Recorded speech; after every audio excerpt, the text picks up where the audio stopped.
What's happening, YouTube?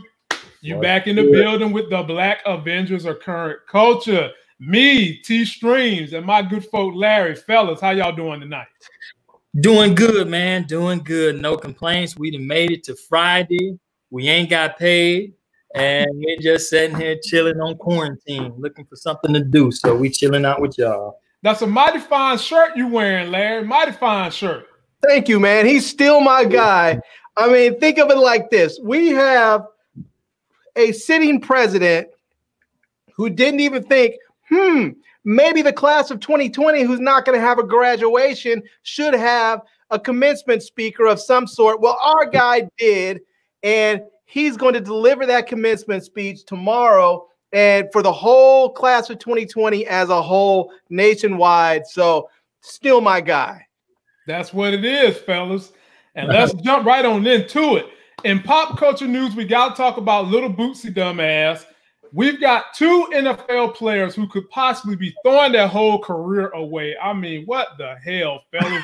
Pulling some straight O.J. Simpson mess. And movie news, we got to talk about The Chi Season 3. I've got the trailer. We also got to talk about it not having Jason Mitchell and the people they put in place to replace it. Me and T Stream's going to review Blood Quantum, and he's got some movie news you guys might like. Aquaman 2 might be getting rid of Amber Heard in favor of another superstar that has played with Jason Momoa. In money, there was a hot weed stock that emerged today. We're going to discuss that. And last but not least, in politics, Joe Biden had a recorded PSA by some powerful black women. I am totally against what they're trying to do, the way they're trying to box him. Stick around for the political parts of this video if you want to hear that. Fellas, let's cover these dumbass NFL players first. Let me give y'all the rundown of what these fools was doing. Check this out. Two NFL players are wanted by police now. 7 Gina Bonita is reporting from the Broward County Jail with this rough robbery. Two NFL players are wanted by police in South Florida after both are accused of armed robbery and getting away with thousands of dollars in cash and thousands more worth of jewelry. Authorities say Deandre Baker of the New York Giants and Quinton Dunbar of the Seattle Seahawks are both facing serious charges after a Wednesday night party in Miramar, where witnesses say things took a frightening turn and the players started robbing guests at gunpoint. According to the arrest affidavit, one person said Baker pointed a gun at him and he was in fear for his life. Adding, Quinton Desheen Dunbar was assisting Baker in taking the money and valuables from attendees.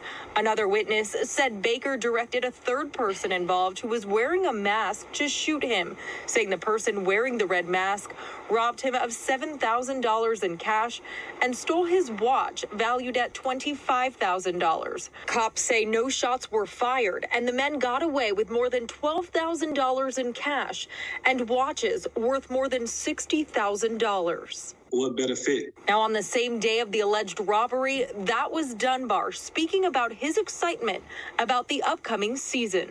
Their defense is who I am. I mean, I'm their ideal corner as far as measurables on type of, the type of mentality I have. And the NFL saying it is aware of the incident, but they're not making any further comment.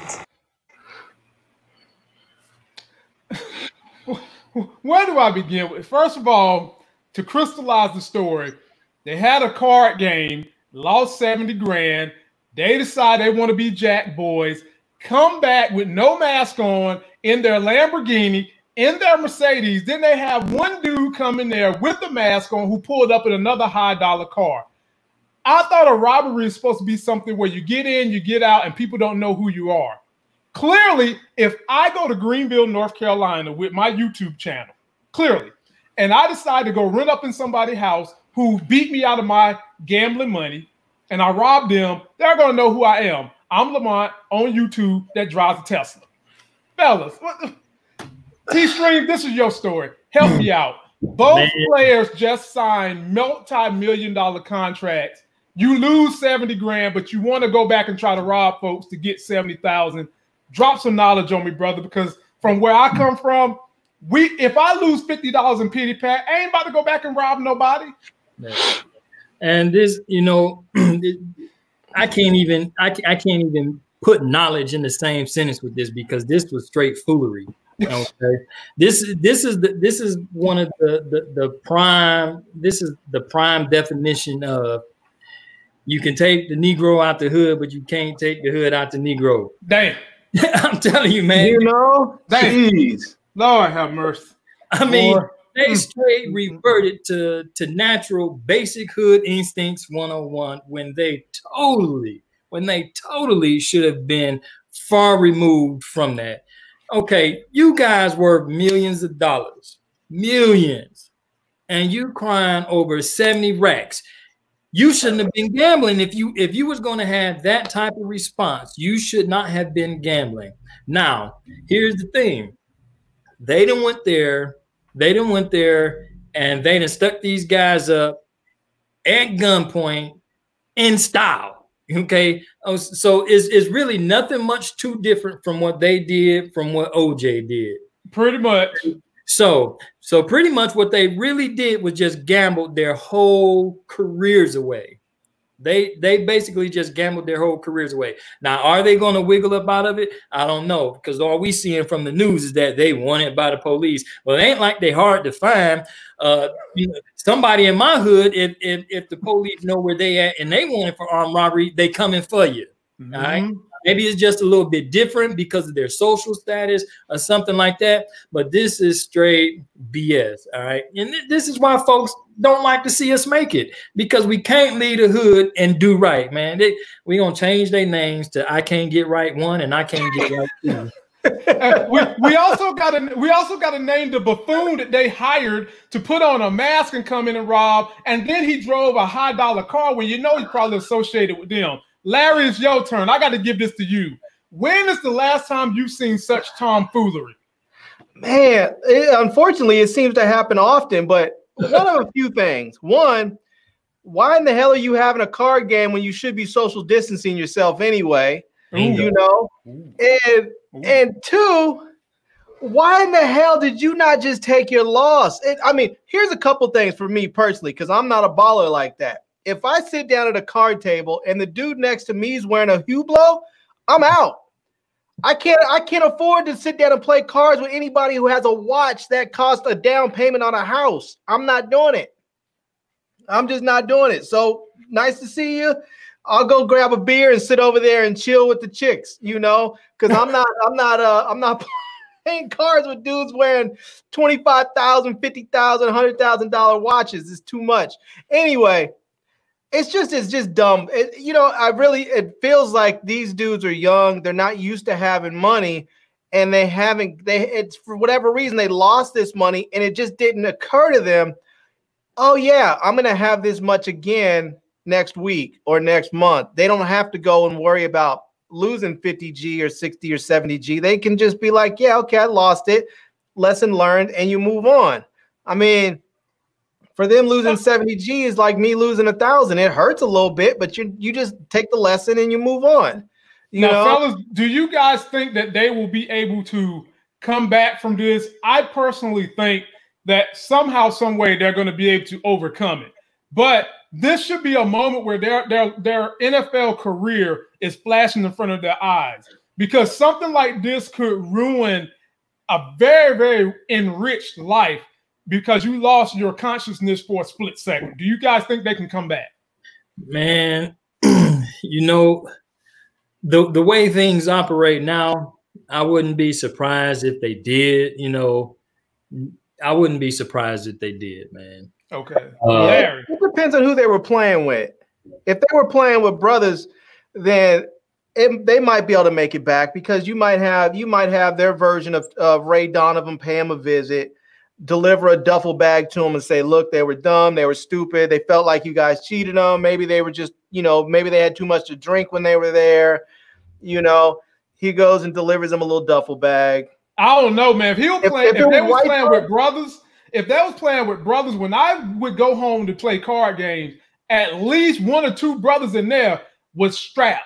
Yeah. Now, they very lucky. And when I say lucky, they very lucky that it won't no brothers in there strapped or somebody that had to go to the heavy Chevy and pop the trunk. Yeah, because when you playing with those kind of numbers, I mean, hell, granted, all of us was well, me personally, being being right here, born in the hood and raised in the hood, people then been killed for $20 at a car. Right. So you talking about something exponentially over. Now, the one thing that I don't like is that and believe me, I'm not hating. I'm not a hater. But if I did that, you see what I'm saying? My ass is gone. I'm out of there. You wouldn't be on the news. You would just be locked up in cell block COVID. Yeah. So, and then they hit your man's OJ up, and I use him for an example, just because, OJ got off on that murder, and they wanted him on something. They wanted him to do something, so they found a way. They found a way to finesse it and penalize him severely, for that. But in this regard, man, they may get off, but at the very least, like you said, man, their careers should be flashing like brightly in front of their eyes right now as a rude awakening. If the man called NFL decide that these young boys are not worthy and they're a liability to them, you can't be out there robbing folks, man, and you worth millions to a franchise. Hell no, it don't work like that. Yeah, you know what I'm thinking too, because of all this COVID stuff that's going on. We may not even be looking at a full season of the NFL if we get one anyways. Depending on how things go, they might just say, you know what, there's no need to really deal with this. We're going to have a whole new crop of draftees coming in that we can choose from. We don't even need to deal with this. Let's just cut them loose. Let's release them, and we'll go find somebody else. Yeah. Personally, for me, if I was a team owner, I would sit down with the guys to find out what the real story is. If it is exactly what the news is reporting, if it is, then I would have to be like, look, man, sorry, but deuces, you're out. If it turned out that it was something more to it, like the dudes got robbed inside the house and they basically went and got their guns so that they can rob and get their own stuff back, that's a different story. Then it's some dumbness that went down, but then there's more to it at that point. But if it is simply they played cards, they lost, and now they're salty, I'm cutting them. Book them down. There's no room in my organization for that. There's too many people out there that are talented that want this opportunity and will respect this opportunity.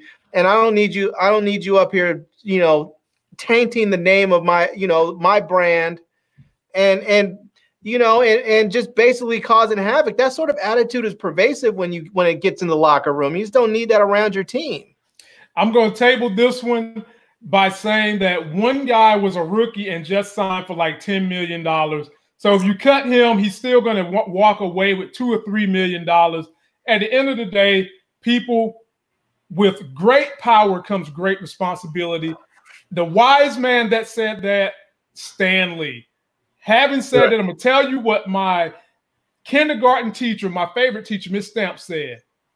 Make better choices. Right. And we go from two hood boogers to one hood booger. And I'm talking about Little Boosie. Take a listen to this that has had people hot all week.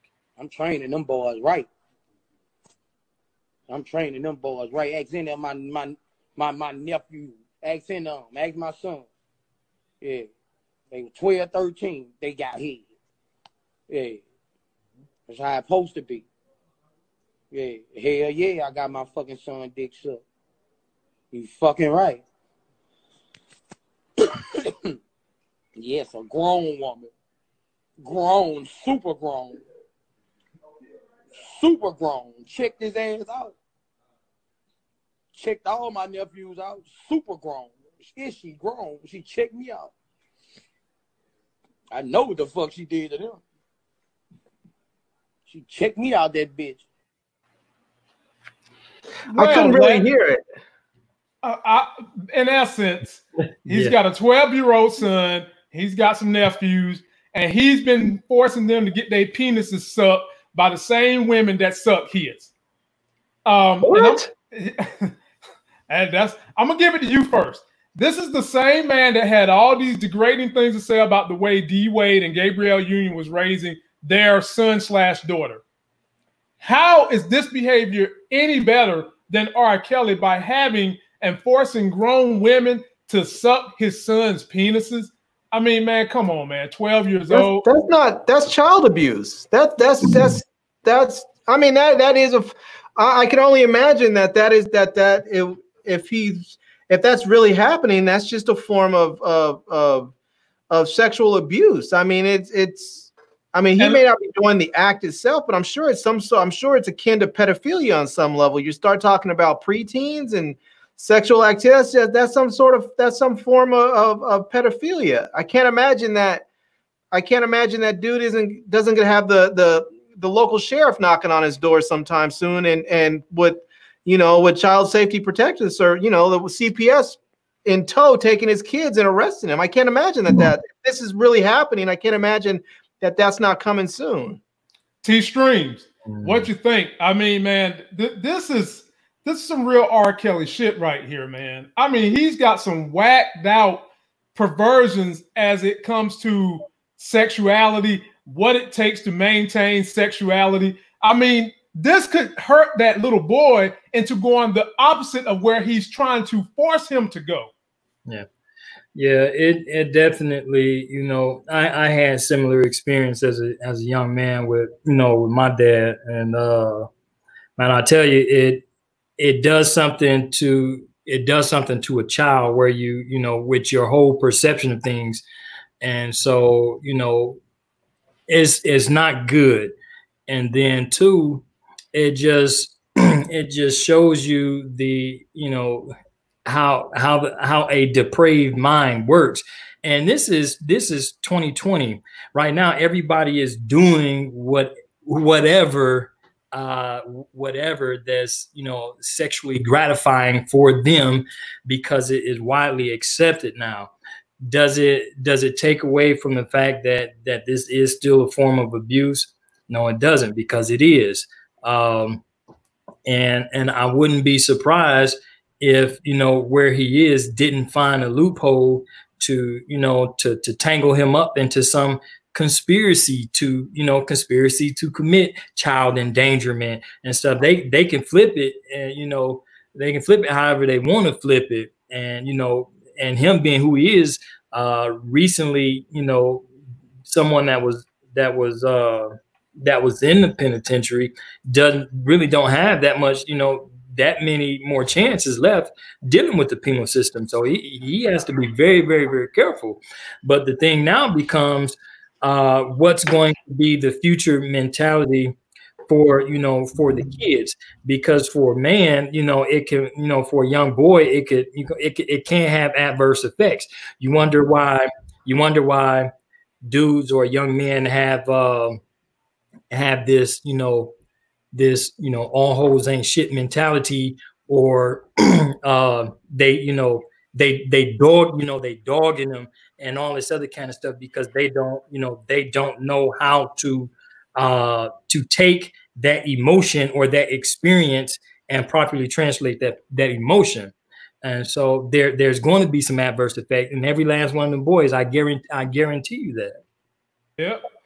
Yeah, and you're gonna have. I can only imagine they're gonna have some negative feelings towards women if they grow up thinking these were grown-ass women that were doing this to me. They knew it was wrong, and they chose to do what was wrong because they wanted the money that they were being paid to do it. Because I can't imagine that these women were just freely, unless they're just sexual abusers on just regular, just every old day sexual abusers happy to have found a child they can abuse. I just assume that they're doing it because they're getting paid, and that's gonna mess those little boys up. Mm-hmm. I mean, on multiple levels. Right. But you want to know what the biggest problem of this entire scenario is what? That this is a widestream belief for young men, especially Generation Xers, and those that came behind the baby boomers. This is a widespread belief that this is what you do with your son. You take him out and you get him a shot. And this is, it's not a secret. This stuff, it goes on and it's in the open, and it's almost like a freaking bar mitzvah or something. It's like a rite of passage for some people, but it is definitely not right. Nah, because it's like, where's the fine line between doing things to make your child who they are versus back in the day, we complain about men nowadays being somewhat softer than what we were when we was growing up. But this is to the way other extreme. You do not take a 12-year-old boy who's probably not even comfortable looking at himself naked yet and force a grown-ass woman on him. I mean, my God, with me about to be a parent in less than 6 weeks, these things bother me to no end, because this could ruin that boy's life. And whereas Boots is thinking he's making him masculine, he's making him a man's man, blah, blah, blah, it could really turn out that this boy be messed up in the head, becomes gay, or suppresses those feelings if he has those feelings, and takes it out on someone in a bad manner. And let's say that he does, stay heterosexual. How do you think he's going to be treating women? Right. Poorly. Yeah, very poorly. And so having said that, I think we're all in agreement that this is disgusting. And this is not how you make a man's man in today's society. Right. Yep. So, fellas, I'm going to take us to the next subject. But before we do, my folk, Mike Willie, I got to give him a visual emoji. Mike Willie in the house. Mike Willie is in the building. Detroit's own Mike Willie. And because I know you're Detroit's own, this should make you very upset. It's my team. It's my quarterback. I know y'all Detroit folks don't like that Dallas Cowboys star back then. Man. I know y'all don't, but I had to give it to you anyway. I'm gonna speak for you. I don't. I think it's dude is a cornball, man. Hey, man, it is what it is. Quarterback. Yep. Hey, man, it's quarterback. Mike Willie, my quarterback. He super chat every time we up. He is my damn quarterback, man. So I gotta show him some love. Now we move on to movies and TV shows. We're gonna talk about The Chi season 3. If you guys haven't seen it, it is a hell of a show. Where Leaf does the directing and the storyline, but there are some issues coming up in season 3. So let's take a look at the trailer first. Then we'll talk about what's going on with some of the starring characters.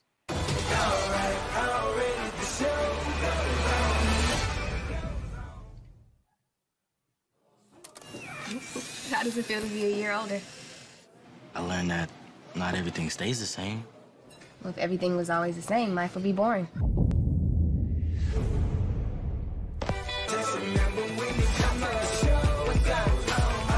Chicago is the greatest city on this planet. Been missing for days. Y'all know we can't depend on the police. We gotta lean on each other. Ain't nobody up in arms. I can't take his place. That ain't gonna stop me from having your back. This city wasn't meant to be a jungle. We're so much more than that. If you're with me, let me get an amen.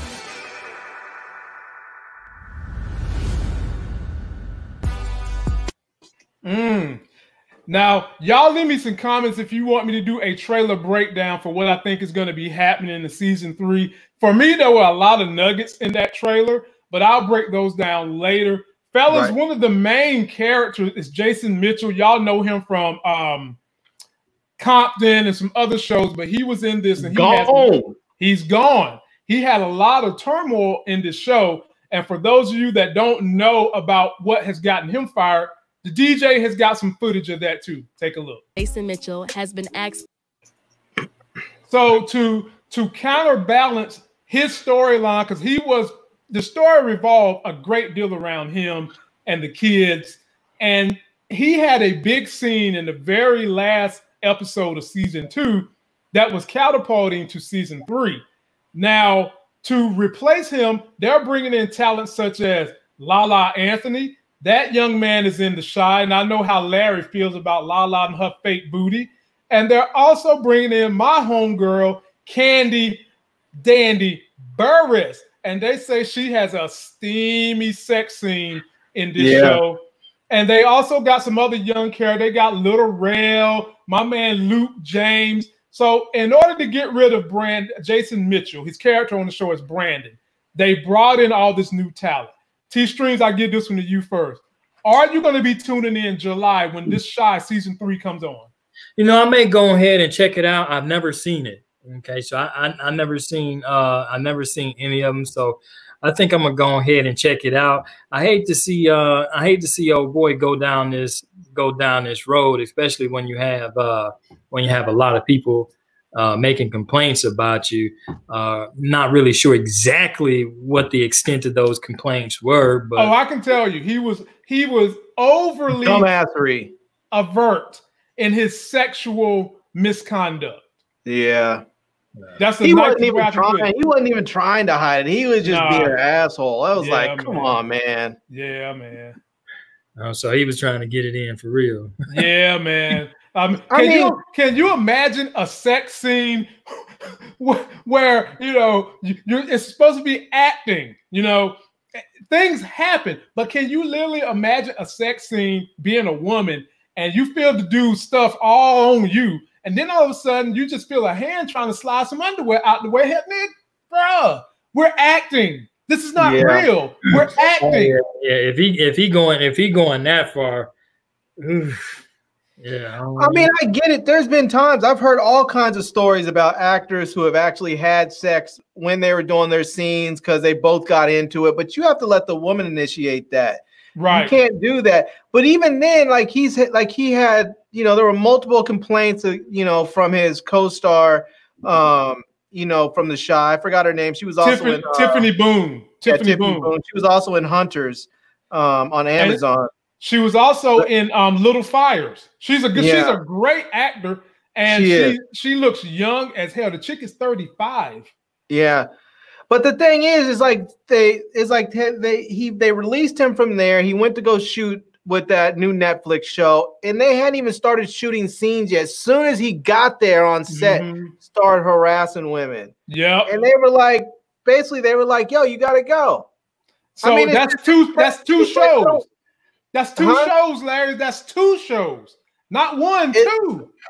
I mean, it's crazy because the dude was obviously a talented actor, and he's a talented actor. He's up there, basically he hit the lottery in some respects in Hollywood, where he had that great role and Straight Outta Compton and moved him on to The Shy. Then he's got a Netflix. But I mean, the dude's career was about to just skyrocket. And it's not like he was some, rock type or some sort of beautiful sex symbol. The dude was just a talented actor. I mean, normally in Hollywood, if you're a black dude, you have to have something else. Either you got to be an athlete that crosses over, or a singer or a rapper that crosses over. You have to be someone I was going to say The Rock, but even The Rock was an athlete who crossed over. This dude was just an actor, just a talented actor. That just doesn't happen all that much anymore. And he just totally blew it off. I mean, the dude's rich and he's famous. Go find women the old-fashioned way and have fun. Stop harassing people. Man, go to Vegas, man. If you got to do all that, just go to Vegas, man. Spend a couple of dollars, bruh. Who's stupider, him or the NFL players? They're both stupid. Yeah. Golly, man. Both of them threw their careers away. Damn it, man. Oh, my Lord. So I'm going to be next to each other. So, right. Ladies and gentlemen, boy, I ain't fooling with y'all tonight. Be sure to go back. They should have a show on there where they just do a show called Dumbassery, and all the people that just blew off their great opportunities doing dumb shit. Just nuts, man, nuts. But y'all people go watch The Shy, catch up on it. I'm going to start dropping little videos to get hyped for the coming season in July. It'll be here soon. So I'll start dropping some more catch-up videos, just reminding you what it's all about. I'm looking forward to it. Yeah, me and T. Candy's on there, and Candy has a nude scene on there, and she's got some tick old bitties I've been looking at. Hey, look, man. You got to pick one or the other one. You said Lala was your girl last year when we was doing Power. You remember that? No, I didn't say Lala yes, was you my did. girl. I didn't like man. that big old fake booty. You told me she had more plastic than a Rubbermaid factory, and you loved every inch of it. Candy. I like Candy. Lala is not my girl. Lala has never been my girl. I said she's got that big old, she's got that ridiculous fake booty. Her legs look like little chicken legs because she has no muscle tone in them. And then she's got all that plastic up in the booty, so she looks like she's walking on toothpicks. And it's you ridiculous. did. Oh, that's right. You like Tasha. That's who you liked on I like Tasha, yeah. You like Tasha. That's right. My bad. I take back everything I said about you. I'm very sorry about that. Okay. I like Tasha, and I like the other chick that got with Ghost later, Ramona. Okay. Yeah. That was your girl, but you gotta keep your hands off Candy. You know, I took my wife to see her in concert, so we have a bond. You know what I mean? So yeah, you gotta keep your hands off her, man. Stay away. Stay away. I won't touch, but I'm gonna look. Golly. So the movie me and T Stream said we was gonna take a look at, Blood Quantum. We saw it, and we're gonna give y'all a review. T Streams, give us your 60-second review of how you felt about Blood Quantum. All right, in 60 seconds. All right, so for me, I like the movie. I think some of the extra stretchy silicone and extra work and stuff was a little bit over, it was a little bit over the top for some of the gore shots, but overall, it take you back to classic horror zombie movies, and is nothing really like zombie movies where the zombies are actually fast. And so I if I was to rate it on a scale of 1 to 10, I'd probably give it about a 7. What? Yeah. What? Mm-hmm. You rank it a 7? Yeah. Okay. So I thought the movie was okay. I didn't love it quite as much as T Streams liked it. They did have a few little quirks in it that I thought fit the movie. So I'm about to give y'all a quick spoiler. Just one quick spoiler.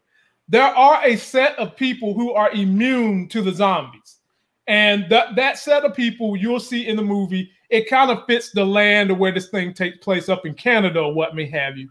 And it's set back in the 80s. I thought the movie was okay. It just had some parts that waned.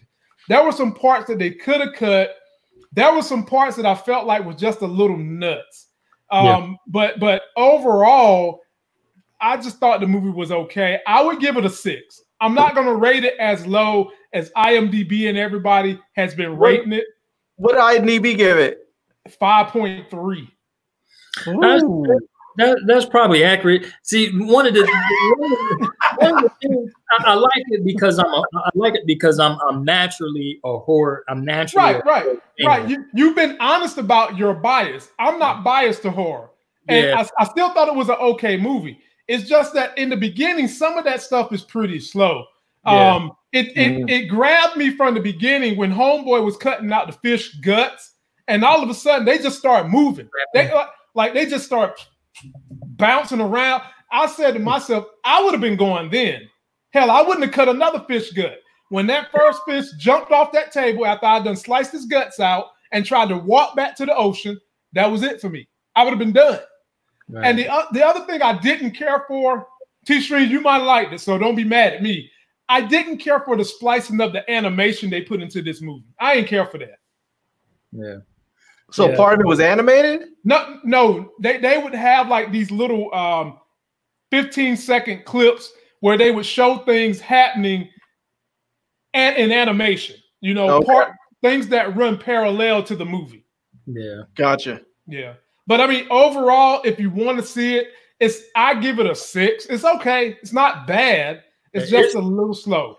Yeah, it's straight blood, guts, and gore. So if that's what hack and slash. If it was a video game, I love it because I love hack and slash video games. Damn right. Now T Streams has some more movie news for you guys, and some of y'all are Michael B. Jordan groupies. T Streams, hit them with the movie news. I'm looking forward to this one. Oh boy, here we go. I just so happened to be like perusing the internet and looking for some things here, and then I came across this article that was talking about the new Scarface movie. And so we know that the original Scarface was the remake of another one. And, even the original one that was made in the 30s wasn't Tony Montana. It was Antonio something else. And then, you had Tony Montana in the 80s. And then now the newer one, which has actually been slated to be directed and created for the last several years. Matter of fact, what was this guy named? Antoine. What's his name? Antoine Fuqua. Yeah, Fuqua. Yeah. So he was the last guy that originally was supposed to take handles of the film, but then he was detached from it, and they found some new guys to pick it up, and they actually have Michael B. Jordan as the front runner for the new antagonist of the movie. So whoever this is going to be, we do know that it's going to be placed in LA, and it's still going to be it's still going to have its ties to the previous Scarface movies, which was drugs and stuff like that. So we look forward to seeing that come out in fruition. But my question to you guys is, what do you think about Michael B. Jordan taking on the lead role as the successor to Tony Montana and the new Scarface remake? So go ahead and give us your responses on that. And then Larry, I'm gonna give it to Larry first. Man, I'm from LA, and so as much as I love my hometown and would love to see it there, I feel like the whole thing with Scarface, the Scarface that we all grew up on and loved, being set in Miami really gives that movie a certain feel to it. And I'm not sure you can get that in Los Angeles. And so, I mean, the filmmakers not and even writers, on Venice Beach. Not even if they take it up to Venice Beach. It's an entirely different type of beach community. Okay. It really is. And I will say that writers and directors, they do wonderful things and come up with wonderful stories. So I don't want to pass judgment and just say it's going to be terrible, because they may have figured out how to really make it work. But I just feel like I'd love to see Michael B. Jordan do it. I just kind of wish they would keep it in Miami, but maybe moving it to LA is maybe they have a good story and they have something special for us. So I'm just going to wait and see. But yeah, I don't know. It's going to be interesting. I want to know who's going to play the Michelle Pfeiffer character. Man, golly, man. Can I say something? I wanted to say that. I was God to be God, I wanted to ask that. Damn it, man. I don't got nothing else to say. T-Stream, finish yours. I don't got nothing else to say. Damn, Larry. Up into this point, there were two previous scripts that I'm aware of that has been written, but I don't think they're going with either of those. And they got two scripts written. There were two previous scripts written. Okay. And one actually, the one that Antoine Fuqua was actually, the one Fuqua. You Fuqua. The one that he was actually doing was actually close to production. So now they have who was that? The Coen brothers, and who was that? I know why they got rid of Antoine Fuqua's script. Nicole Murphy. Oh, but you think because of all that stuff going on right now? Oh yeah. Well, yeah. So I don't know. So I'm going to be following this actively, because I'm eager to see how they're going to flip it, because it's going to, you trying to follow in the footsteps of the previous one with Al Pacino. Even that one outshadowed the original. Okay, the original was looks sort of like a foreshadowing of, you know, the lifestyle of Al Capone in a stretched out kind of way. So if you hadn't seen the original black and white, I think it was made in the 30s or 40s or something, you know, be sure to check that out. But it's going to be hard to fulfill those shoes.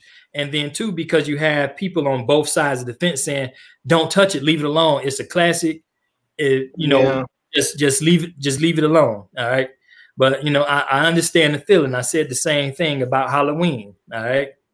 But anyhow, I'm gonna be following that just because I'm excited for Michael B. Jordan. I would love to see him pull that off as a mob boss, kingpin, drug lord, or whatever they're gonna have him down there in LA. So I'm excited for the young man. You know, go ahead. Sorry. No, if you still on this, because I was getting ready to transition. I was going to say, part of the thing with LA is LA doesn't have mob bosses. We don't have, like, other parts of the country have real mob stuff. They have mafia stuff. Like we have Crips and Bloods in like we have like the Mexican mob and the cartels. That's been a more recent sort of thing. But like, you know, like New York has the mob. You know, Miami and Florida down there, they have some mob stuff. Jersey has it. You Chicago, St. Louis.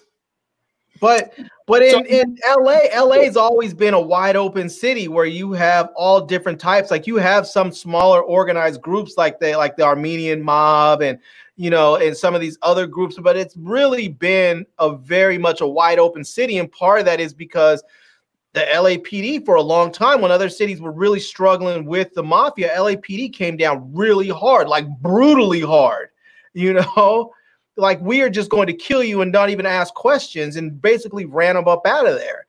And so I don't know. I mean, it's that I have to really I want to see where they go with it, because I think it could be a cool thing set in LA, because LA is a glamorous place on some level, but I just want to see how it turns out. So, but I like him for the role either way. I like Michael B. Jordan, you know, and I hope somehow he slips in a little Killmonger cameo in there somehow. Oh God, man, T-String, finish your story. This guy, we're gonna wind up putting him with the NFL player and Jason Mitchell. He don't stop this Killmonger, man.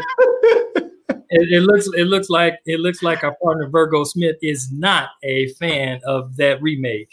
So it's cool, man.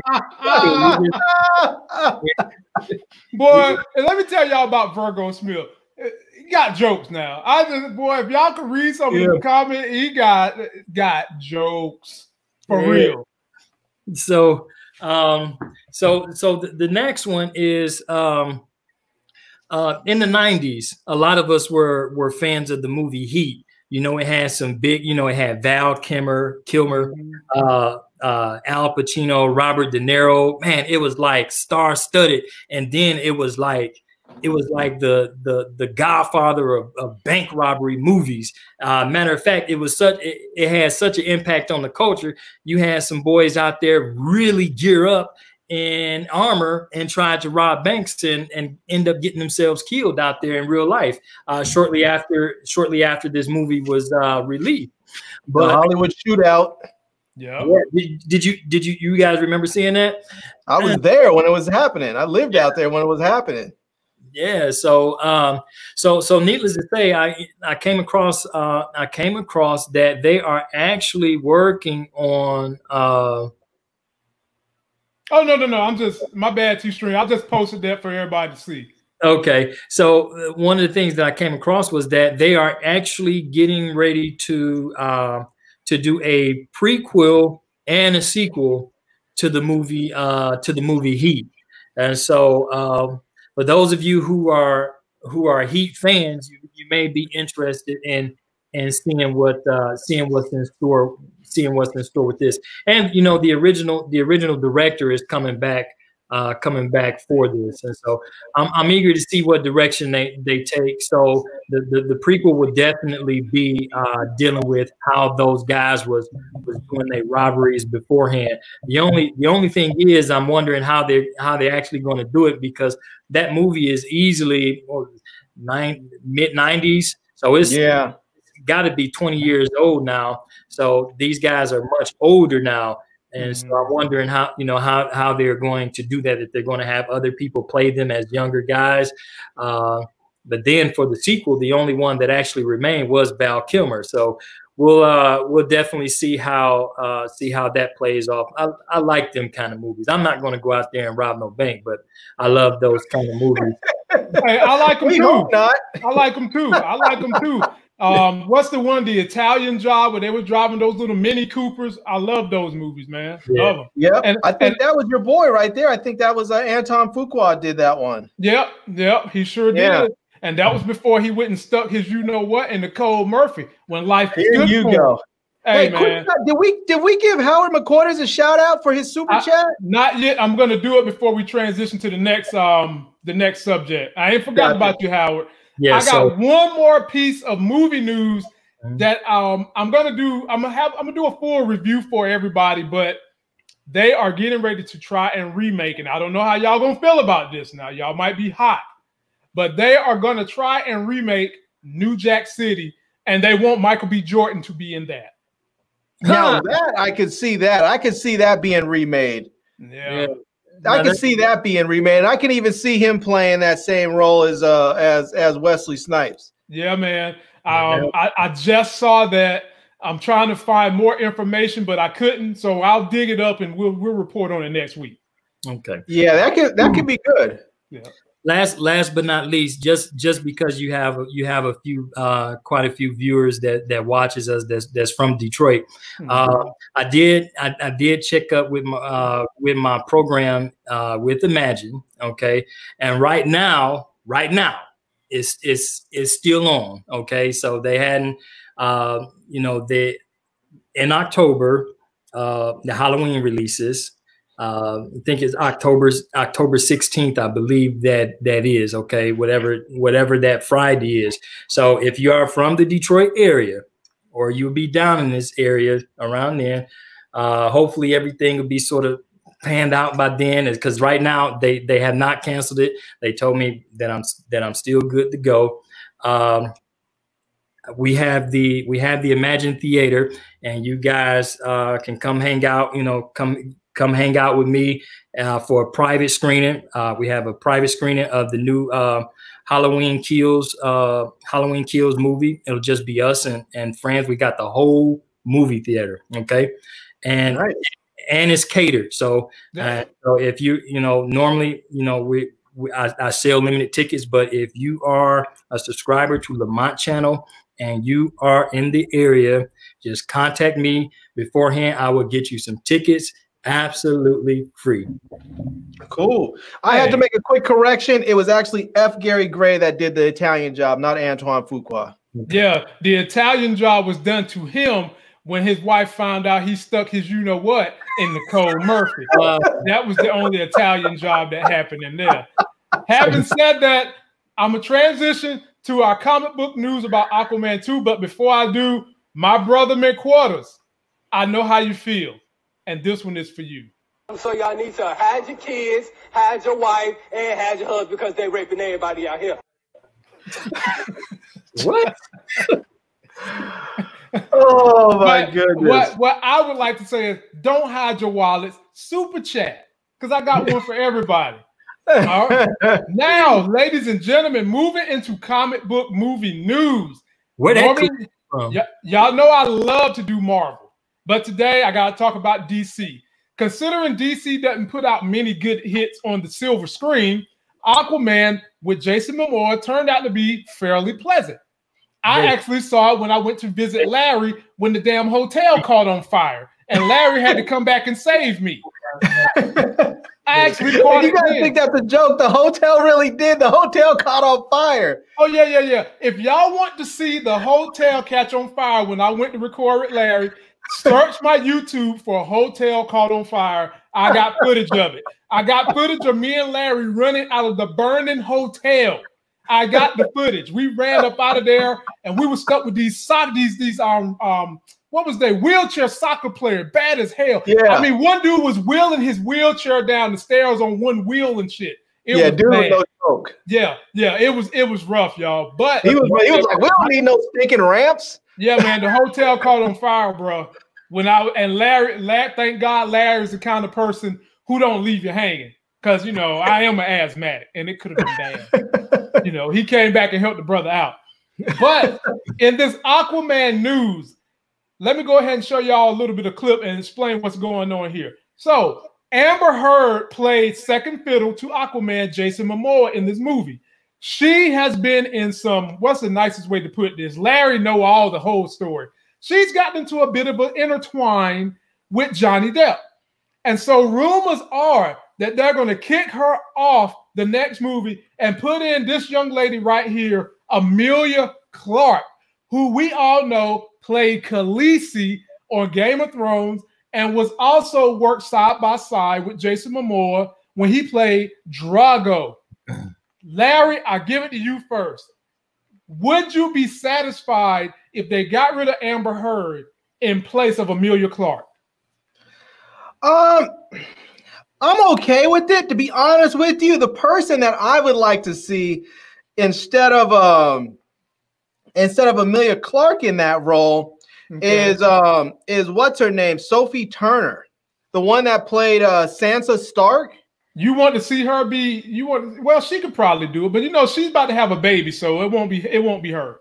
Yeah, probably, I guess not, but she's tall, she's a natural redhead, she already sort of fits that role, but I think Emilia Clarke will do good in that as well. I'm looking forward to seeing. I kind of want to see her play a role that is a little bit more active, because I feel like the roles she's been playing coming out of Game of Thrones have been some of those like rom-com type movies, and I want to see her play something beyond that, Right. So I think it'll be good. I mean, it's unfortunate that what's her name had issues with Johnny Depp, but that's what happens when you go toe to toe with one of Hollywood's biggest. Sometimes you just take an L, That's right. So T-Streams, how do you feel about Aquaman 2? And does it matter to you if they replace Amber Heard?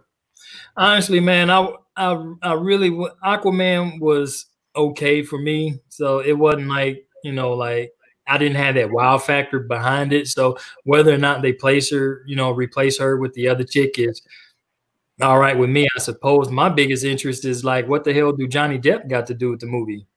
No. No, Johnny Depp don't have anything to do with the movie. No. What Johnny Depp has to do with is his feud with Amber Heard. Larry, do you want to drop the knowledge on T-Streams about what's happening with Johnny Depp and Amber Heard? If I'm not mistaken, they were together, I think. And that's true. And they're going through a separation, and it just got really, really ugly. Mm-hmm. And as all things happen when things go ugly, when people have money and resources, you could basically just say, no, I don't want this person in this project or that project, and stuff happens, And she put out some very personal things that it looks like the law is going to be on Johnny's side to the point where she might do jail time. And so, people are taking that into account. Personally, I'm not going to front from a movie perspective. I liked her in Aquaman, the first one. Of course, I don't think it compares to some of the MCU movies. Of course not. But I thought for what DC has done, it was an okay movie. Jason Momoa is not a powerhouse, but he did fine in that movie. And I actually like Amber Heard a lot in that movie. I hope that they can fix things and she doesn't have to go. But man, I'm like you, Larry. I don't know about him. I don't know about Emilia Clarke in this role. I like Emilia Clarke. I'm still dissatisfied with the way Game of Thrones went off. But she hasn't really done much. She can't really find her footing. Yeah. Outside of Game of Thrones. Because you remember she was in Terminator, and I hated that Terminator. Yeah. The reason why I'm okay with trying to see her in something like this is because it's gonna be. DC's putting out some of these movies. It's not like you're gonna throw in a Marvel movie and then she screws it up and people are pissed off because you blew up a great franchise. Mm-hmm. But this is a good opportunity for her to try and get in there and do a movie where she has to be really physical. Because I haven't seen her in any movie where she's really physical. It's like she was riding around on her dragons. We didn't see any fight scenes really with her, So it'll be interesting to see how she is, if she can fight, if she's, if she's gonna be able to jump and fall and do all the crap that superheroes do, and how it's gonna play out with her. So we'll just see. I don't know. I'm skeptical though. I'm not sure that this is the right role for her, but I think there's a place for her. I think I would have rather seen her as a Wonder Twin. Oh, I can see that. I can see that. And for those of you that wanted a little more, because I just really honestly was eating around the cookie, because to talk about what's going on with Amber Heard really deserves its own segment. But Miss Chris has it up here for you. Some domestic violence issues, some releasing of some personal things, and she was the aggressor in both situations. Right. But I mean, when you look at Johnny Depp, beta male looking ass, wouldn't you think that the redhead woman would be the aggressor? I know I would. See, this is the thing. I'm not sure that he's a beta male. I think people like Johnny Depp are they're so like on a different plane. I know you ain't about to put him on the same level as Prince. I know you ain't about to put him and Prince on the same level. I wasn't, but since you brought Prince up, Prince was definitely an alpha male. He did definitely did his whole androgynous thing, and Johnny Depp does that sort of same thing that he does because he is so much of an alpha male that he can do that, and no one's going to question his sexuality. I don't think any woman's going to walk into a room with Johnny Depp and wonder, does he want me or does he want the dude next to me? I think everybody knows that if he walks into a room, he can take whatever draws he wants. Well, obviously he can't take Amber Heard's. She thought differently. Well, she's probably mad because he probably got over, whatever she was throwing, he probably got over. It was like, I had enough. And she was probably upset. Just like people say, someone catches feelings and you don't catch them back. All of a sudden, now that people start accusing you of stuff and getting mad, women do not take kindly to men when they don't catch those feelings back. They just assume that if they're throwing it to you, that you should be willing to take it. And not everybody wants to take your cookies. No, all of them don't smell good. Damn that.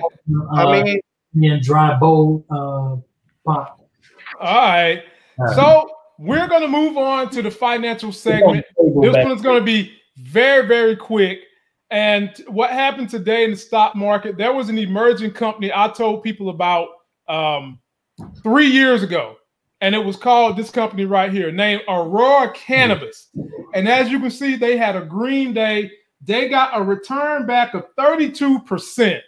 If you want to get a good weed stock and hold it, this is not a short-term stock. This is a stock you buy and you hold it long-term. They have been making the main plays in the area of cannabis based in Canada, and they start filtering down to America. Get you some of them, and if you want to blow $140, get some Scott's Miracle Grow. But when I first recommended the two, in 2017, that weed stock was $2 and Scott's Miracle Grow was $35. And now Scott's Miracle Grow is $140. So if you was that group of subscribers that followed me back then, I've made y'all some money with those two stocks. But get you some of that today. It's very cheap right now, and hold on to it.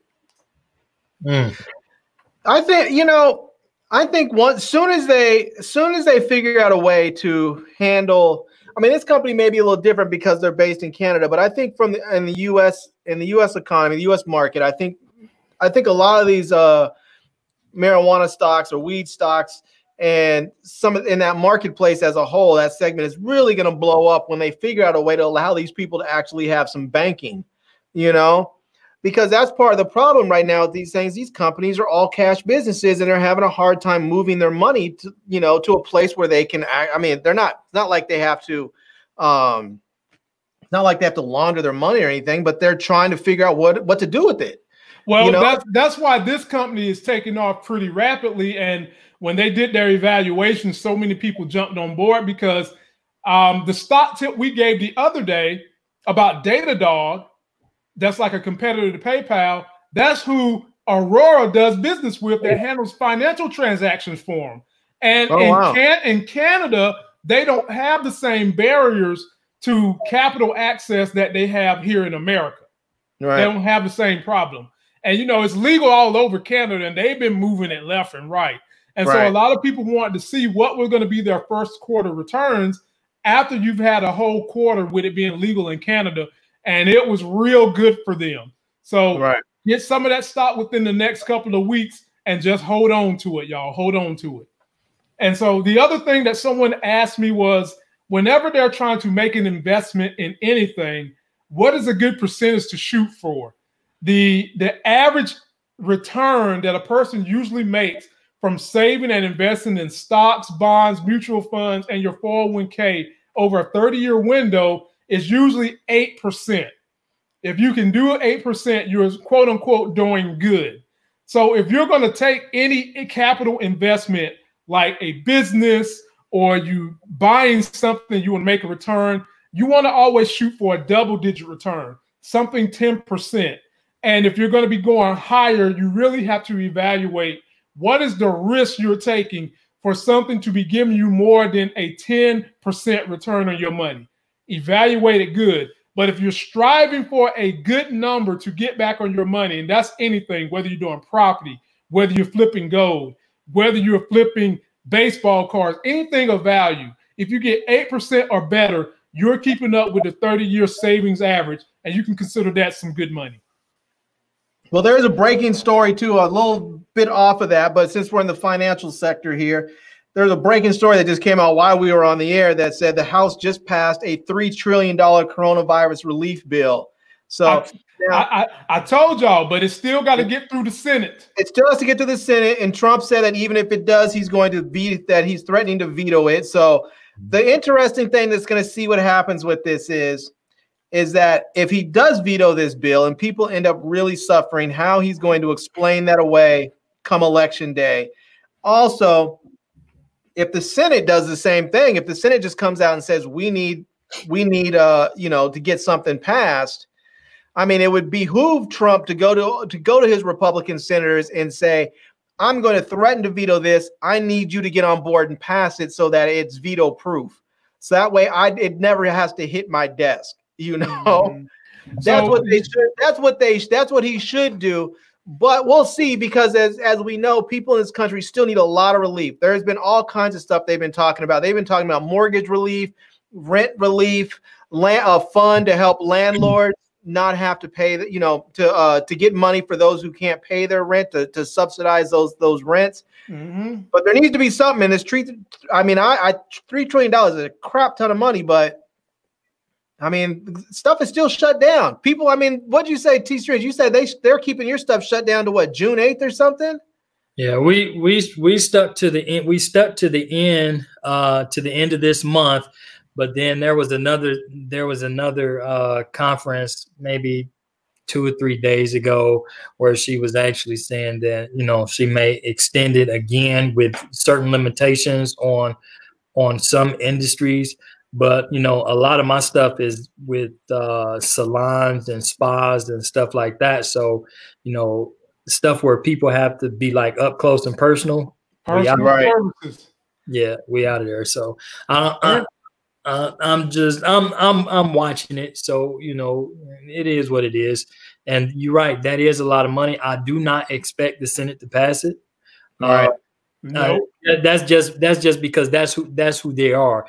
They're going to take it and they're going to probably modify it, and it's going to go back and forth. And so, that is definitely something to watch after. But at the same time, we still can't take away the fact that with things still shut down, something has to be done. There's going to have to be some consistency on something, whether or not it's this $3 trillion bill or something will have to be done, because right now is really grim, because we're going into the third month now.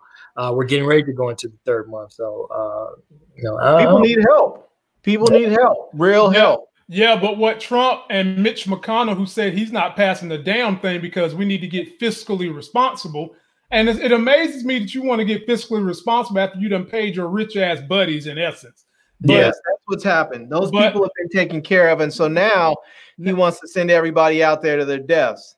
So yeah, exactly. That's what they want. What they want you to do is get your ass back to work, while the rich people are going to get a double entendre. They done got paid from the Congress. Now they want you to be spending the little $1,200 they gave you, which is peanuts. That's what they want from you. They're already upset that people are making more from unemployment than they would be at some of their minimum wage ass jobs. So they really want, they're trying to hurt the people who are at the greatest disadvantage. That's what this comes down to. And in that bill, because I've seen some of it, they was drafting it today. They are trying to pay certain people who make a certain level of money $2,000 a month until Christmas. There's no way Trump is about to let that happen, especially right now. Now, in the fall, when the country's hurting again and he wants a boost in his voters, that's when I think he'll try to make Mitch McConnell pass something, because it'll make him look good. But as of right now, nope. He's just going to ride it out, see what data shows is going on, and he wants folks to get their asses back out there and work. That's what it is. Yeah, it's sad that this whole situation has turned from a health crisis to a political gambit, but that's exactly what it is. And man, and then at the end of the day, even if they was to try to pass it, do you guys know the amount of pork barrel spending that the Republicans and Donald Trump would want? Like, Donald Trump has already said he's not signing nothing unless he gets $500 million for that damn wall, because that's money going into his pocket. Right. So, but let me transition since we're already on politics. A group of established Black women put together a PSA that I agree with their spirit, but the way they're going about getting their message out in regards to the vice presidential nominee Biden should pick, I don't agree with that, because the greater of the evil is Donald Trump. Take a look at what they had to say, and we'll break it down afterwards. Women are miracle workers. We have been saving the Democratic Party since 1965. 2020 is no different. Your only path to victory is through Black women. The voters who need to turn out, we know how to mobilize them. Our votes must not be taken for granted. The following commitments will begin to show Black voters that you are serious about us. America needs a Black woman vice president. Candidates like Amy Klobuchar will not energize us. America needs a Black woman Supreme Court Justice. Remember Anita Hill? We do. America needs more in a comprehensive Black agenda. The rules are rigged against our communities. Whether we are talking about a Black person who died of COVID-19 because of the lack of access to health care, or Ahmaud Arbery being killed by vigilantes, or Breonna Taylor, an EMT killed by police while laying in her bed. We deserve solutions that address systemic racism, economic injustice, and domestic terrorism. Joe Biden, you enacted drug and crime laws that harmed the Black community for generations. Every major crime bill since 1976, every minor crime bill has had the name of the Democratic senator from the state of Delaware, Joe Biden, on that bill. You say you know better now. Show us you're serious by doing better. This country has a problem. Police officers and vigilantes are killing us, and our quality of life must improve. Joe Biden, this must be addressed. You must address our oppression, and most importantly, embrace our power to win the White House. Vice President Biden, your campaign's mission is to restore the soul of America. There is no restoration without us. Okay. I'm going to put it to you like this. I feel what they're trying to say. They want Biden to pick a Black vice presidential woman, okay?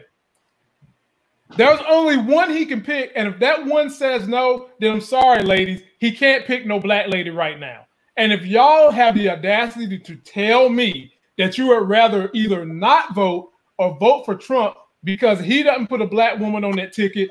Y'all are being exactly the problem that you are talking about in your PSA. The only black woman he can put on that ticket that can cross the boundaries is Michelle Obama. That's the only one in this race. Nobody else is going to do it. No Stacey Abrams. No, what's the chick in California that's a senator? Kamala Harris. Kamala Harris, no. And I agree. I don't like Amy Klobuchar. I think that if he's going to get a woman, which he said he's going to do, it has to be the lady in Michigan, Gretchen, or maybe Elizabeth Warren. Other than that, to say he's going to have to get a black woman that's not named Michelle Obama and y'all are not going to support it, I hope that's not what y'all are saying. Y'all didn't say that, but it sounds like that's where y'all are going. And all the things you said about black women in our community, all that is true. But in terms of massive voter turnout, how we lost. The last election was lost by 2 states because the blacks didn't turn out, but by a majority of states because overwhelmingly educated white women that normally voted for Barack Obama in the last election came out and voted for Trump. So make sure that you're careful not to have people run from Joe Biden and just say, I'm not voting because it doesn't matter, when we know Trump is the greatest evil this country has ever seen in the White House. T-Strings, will give it to you first. Well, against all the grain, man, that's feminism at its best, man. That's that feminist muscle. You know, I totally agree. I totally agree with, you know, with and I'm look here. The whole trying to flex that kind of muscle isn't the wisest thing to do. Not right now. Okay. There's options out there. I'm sure that he's looking at options, but to, you know, it's almost like a matter of fact statement that announcement was saying, you know, you do this or we abandon you. And so then you have to look at so according to that statement, and I'm sure not all women feel this way, but I'm damn certain that quite a few do. All right. So you're saying that according to this service announcement you just played, that you'd rather not turn out. You would rather send your vote someplace else if he does not put, you know, a black woman on the ticket, and risk, because that's exactly what's going to happen. You're going to risk that entire election on that ultimatum. You know, I think is foolery. All right. Now, don't get me wrong. I understand the women's movement, and I agree with their progressions and all this other kind of stuff. But trying to throw in an ultimatum like that at this juncture in the game is irresponsible on the organizers of that service announcement part. Now let me make sure you know this too. Mm-hmm. It's not just them singing this same kind of a song. Charlemagne the God and P. Diddy are kind of saying this same issue. They're just not saying it for women, but they're putting the pressure on Joe Biden saying, what are you going to do for blacks, Mr. Biden? If you want us to come out for you, what are you going to do for blacks? And I'm saying that they should be saying, okay, blacks, do y'all understand how important the Supreme Court is? Do y'all understand how important the Superior Court judges are? Do y'all understand how important district court judges are in enforcing liberal policies so that the stuff we've been seeing that's been happening to African Americans can be adjudicated in the court, which will filter down to the cops behaving better? If you want that, which is something that touches each community. We cannot let Trump win again, regardless of how you feel about whatever Biden is doing and what he has done. He will put better people in the judges' positions than anything Trump can do, period. Yeah, I think, with Diddy and Charlemagne, those some old thumb in the booty ass Tom girls anyway. So he's wow. Yeah, he's got a point. He's got a point. He's got a point. He's got a point. I think they're trying to boil it down to, let's get, it's that race to have the first black woman this or first black woman that. Okay. The thing is, there's plenty of educated black women that's making advancements, and not just like with Barack, that time will definitely come. You can't, you can't force it on ultimatums. Now, if they get behind that agenda and push it, and the entire election, the entire world is hung along that balance, and they done already jacked it up. They done already jacked it up by allowing Biden in the first place. If they was trying to look at credibility, they would have looked at Bernie Sanders last election when statistics showed that he had enough power to rule out to beat Donald Trump over Hillary Clinton. But they was pushing that, let's push this woman. It wasn't black then. It was just, let's get the woman to crack the glass ceiling stuff. So, with that limited thinking, it already caused us 4 years of trouble. So now we've been spending this 4 years complaining while he's been doing nothing but blaming Barack Obama for his entire presidency. So now we're going to gamble giving him 4 more because the situation doesn't fit. Well, if we knew that this juncture was going to happen, this is the second time, not the first, but the second time around that we allowed it to happen, because because Bernie was a little bit older. He looked a little bit more sluggish or anything like that. So I think it's a risk. I think it's a gamble, and it's the consequence of losing that gamble high outweighs the game that they're trying to play. Mm-hmm. And so so I hope that don't get that kind of traction, because at this juncture in the game, Biden right now is the only choice. Mm-hmm. Okay? He's the only viable choice, and you guys put him there because you overlooked the other candidates. There's no need to talk about what crime bills he pushed back when Clinton and them was in office several years ago. We knew that back when he ran with Barack Obama. All right, so this is not new information. We knew this long ago. So there's no need to even bring that up as leverage, because that's something that's already been there. I just hope that movement don't catch traction, and it throws the whole fight up. Throws the whole fight up.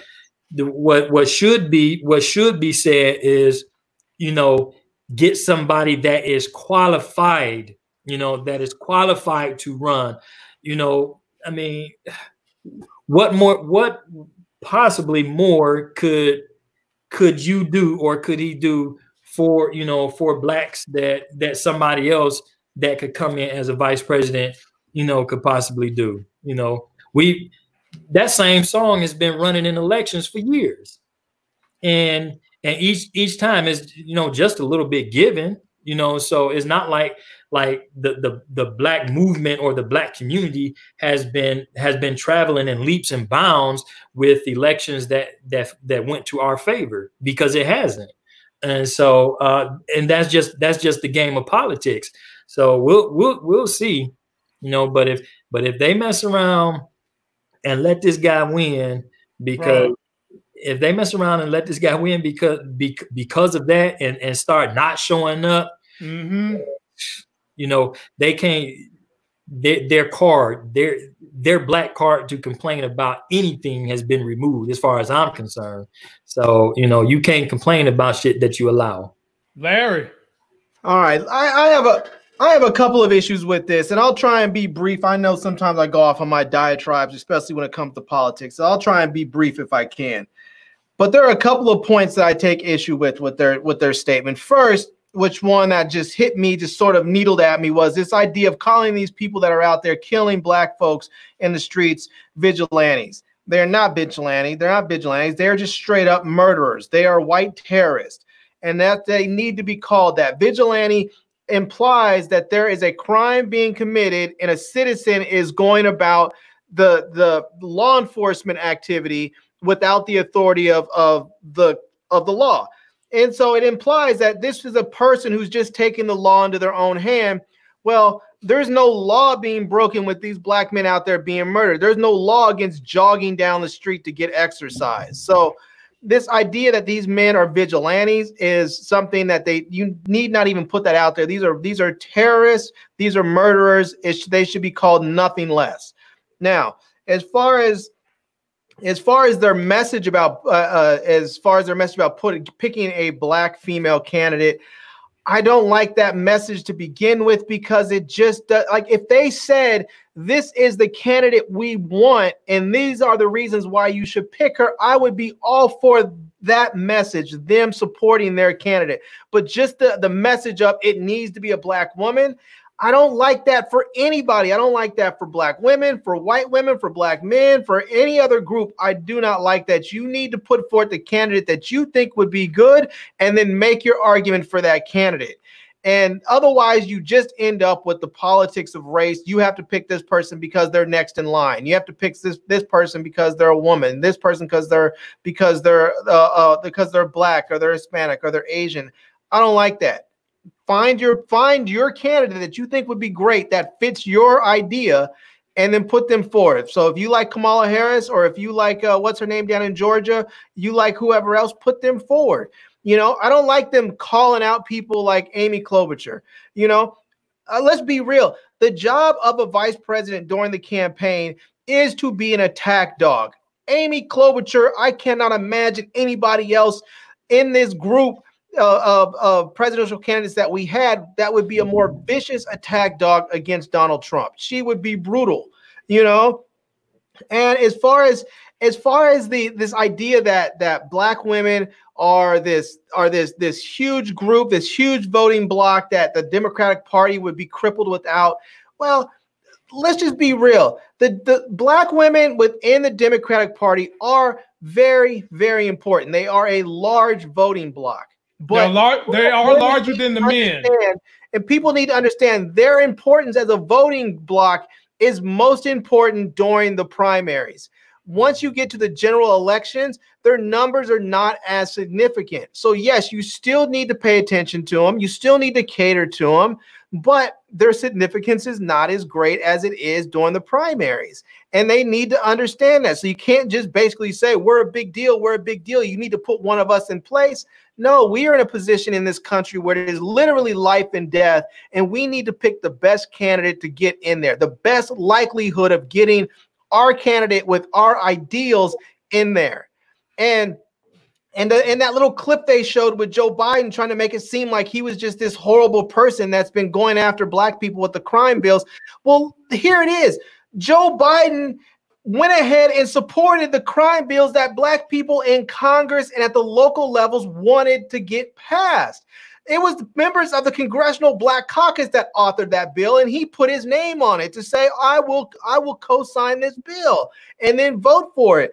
Joe Biden, I mean, it comes down to this point. It happens with all, do you give black people what you think they need, or do you give black people what you think they want?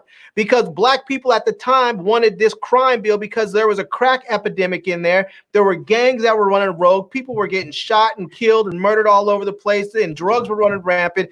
They wanted a crime bill because they thought giving people all kinds of, they thought giving expanded police powers and harsher sentences was going to stop all of that. And Joe Biden, they came to Joe Biden and said, you're a Democrat, you're one of us, will you support this? And so as Joe Biden, do you give black people what you think they need, or do you give black people what you think they want? Maybe he thought that's what they wanted was also what they needed. But he said, okay, I'll support you. Well, guess what? You can't now go back years later and say, oh, he must be a racist because he voted for these policies that turned out to be really bad for black people. Yeah, but it was black people that voted for it. That was black people that authored this crap. And it was black people from your party that authored it and wanted it. He supported it. Okay, but it doesn't make him an evil person because you asked him, will you support our agenda? And he said, yes. I mean, I think, don't get me wrong. I understand them putting forth their political power, trying to flex their social media muscle. But I just honestly believe that if they want a black female candidate, what they should have done is got together as a group and said, this is the candidate we like. Now let's go ahead and try and get her to be the selected VP candidate, not just say it needs to be a black woman. Screw that. And don't sit up there and try and make our Democratic candidate look bad as if he was all of a sudden like he was against black people. I mean, you can't sit up there and smack them upside the head on one instance and then say, oh yeah, now you need to go ahead and give me what I want. No, that's crazy. Well, even with one last thing. Also, Kamala Harris, Elizabeth Warren, Amy Klobuchar. I don't want to see any of them as VP. And here's why. They're all sitting senators. I do not want to take anybody out of a sitting out of a Senate seat and put them into a position that basically is a nothing burger, VP. No, I don't want to take them out of the Senate. Go find a governor, and find somebody who's won. Do I like what's her name, Stacey Abrams down in Georgia? If she would have won, I would have said, great, she would have won. But if she was governor down in Georgia, I would have said, you need to leave her in place and let her go and maybe run the next cycle. But right now, I think Whitmer's a good choice. Why? Because we need Michigan as it's a battleground state, and we need Michigan, and she's a good-looking woman. She's proved that she is firm, that she will stand up to the bullshittery that's out there, and I think she will do that. Now, as far as all the other women that are out there, I don't know who they want. I think they were looking at somebody in New Mexico that might be good, but all these other women, they might be great. I'm not willing to take them out of the Senate so that they can be VP. I'm just not. I mean, we're fighting to get the damn Senate. Why do you want to start giving up seats? It doesn't make any sense. Even one. Well, here's the problem, Larry. Everybody don't know politics the way me and you know it because we follow it every day.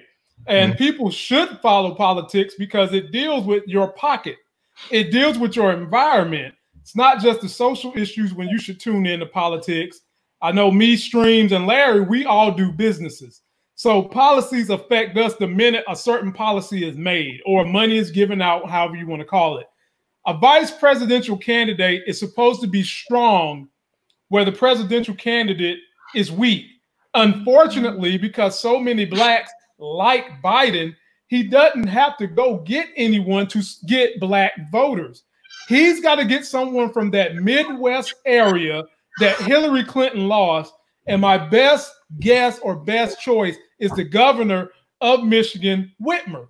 She's loved by black people. She's shown that she's got backbone. She's shown that she doesn't care about racists pulling up to the Capitol and showing up. Matter of fact, she has shut the Capitol down because of those buffoons. And extended the lockdown after that. So cool, we're extending it. Right, and extended the lockdown. So at the end of the day, as much as I feel the ladies on that PSA, getting a black woman is not going to serve the overall good of where the party needs to go, which is win the White House, because Joe Biden already has the support of the majority of blacks. He's got to get someone in there that can carry the rest of the voting bloc, which is predominantly Anglo-Saxon, from the Midwest. That's what he's got to do. And, if there were a candidate that happened to fit the bill that was a black woman that was popular in that area, then by all means get her. But there's not one in that area that fits right now. The only black woman that he should even think about, the only black woman that should keep him up at night is Michelle Obama. That's it. If Michelle Obama ain't coming back, then he's got to move on for this segment. That's it. I mean, let's look at the black women. They were talking about that they're so influential within the Democratic Party. Well, guess what? There was a black woman running in this last primary race, and y'all didn't vote for her. She dropped that. She couldn't even get enough support from you guys that she didn't even make it to the first primary. She had to drop out because she didn't have enough support. You didn't donate money to her, and you didn't support her enough in the polls, so that she ended up having to drop out. If black women supported black women so much, if you were so concerned, you would have supported Kamala Harris so that she could have stayed in that race, and maybe she would have been part of the conversation. If she had lasted to the point where she had a healthy percentage of the vote, then maybe Joe Biden would have had to tell her, look, if you need, it's going to be a tough race. I don't think you have a chance to win, but I understand that you do have a lot of people. So bring them over into your camp, and I'll put you as VP. That could have been an argument, but she never made it that far. Why? Because the black women out there saying that they support, that they're so influential, they didn't support her. So, maybe they didn't want her. I don't know, but you can't have it both ways. You can't sit up there and scream, we're so influential, and then you don't even support your own. You can't do it. Now, ladies and gentlemen, at the end of the day, we want you to get our message here is this. No matter Biden could put Who Framed Roger Rabbit as his vice presidential candidate. You still need to vote for him. And the reason you need to vote I'm sorry, Lamont. And the reason you have got to vote for him is because no matter what you think of Biden, he is not going to be more dangerous than the things that we have seen from Trump.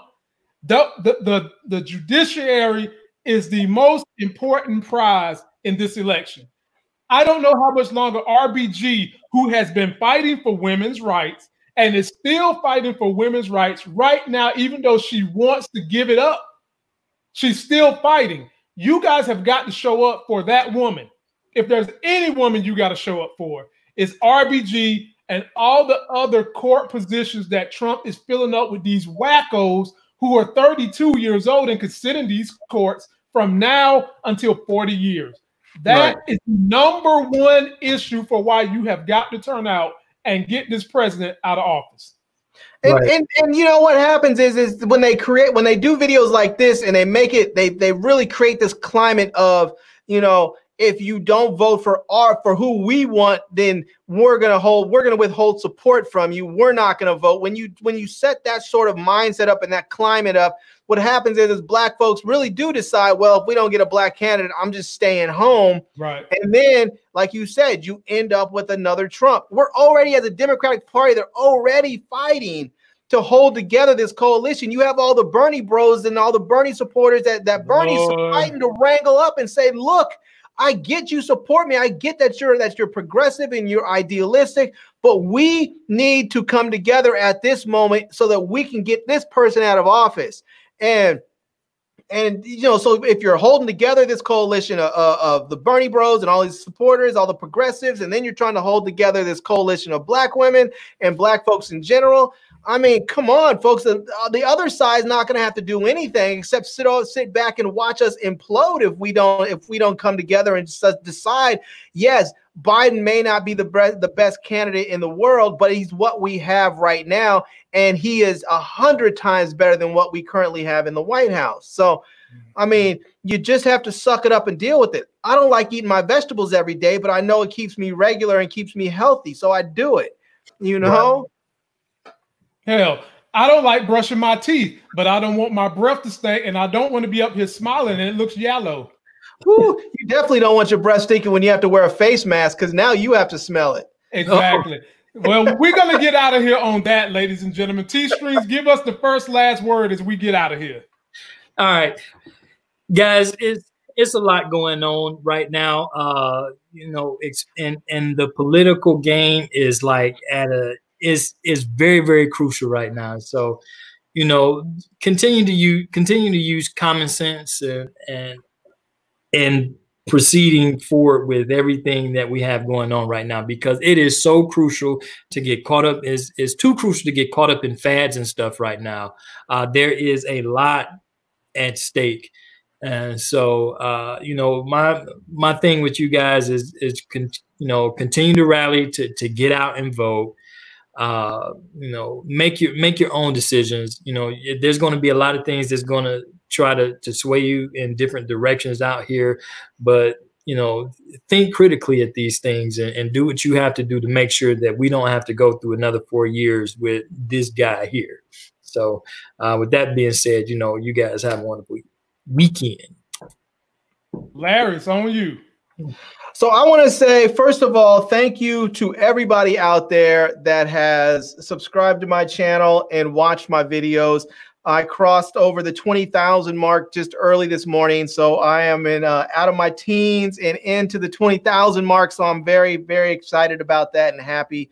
And so thank you everyone who has watched and subscribed. Those of you who have come over from Lamont's channel and subscribed to my channel, I greatly appreciate it. And yeah, I'm going to leave it there. I'm just going to try and leave it on a happy note tonight. So thank you all. Much love. And I appreciate it. Yeah, all I want to say is I want you all to be safe as these governments are opening things up at some people's peril. I want this to be you all's pearl of wisdom to safely go out. It is not wrong to wear a mask when you're out. It is not wrong to social distance. Don't let people try to intimidate you by looking at you crazy or making snoot remarks because you're being safe for yourself and your family. Let them be the dummies to get sick when the second wave hits, and then you'll be sitting there laughing at their dumb asses when they're sick. And I also want to thank you all for watching these videos, sharing them. The important thing is share these videos. I can't tell you how much I hear people saying the stuff we cover should be getting more views, we should have more subscribers, and it should be getting more airplay than what it does. We can only do that if you all share our videos, download the podcast, follow Larry, follow T Streams. And when I chop these videos up into individual videos, you have got to share those for me so that our message does get across. Because we feel like we put on a pretty decent show that's informative and entertaining. And we want you guys to be able to take us with you as we drop this knowledge. So having said those things, have a good weekend. Share my videos, share Larry's videos. Hit up T Streams if you have any questions about anything streaming. And until that next Sexy as Hell video, we'll see you. Peace. That's it, fellas.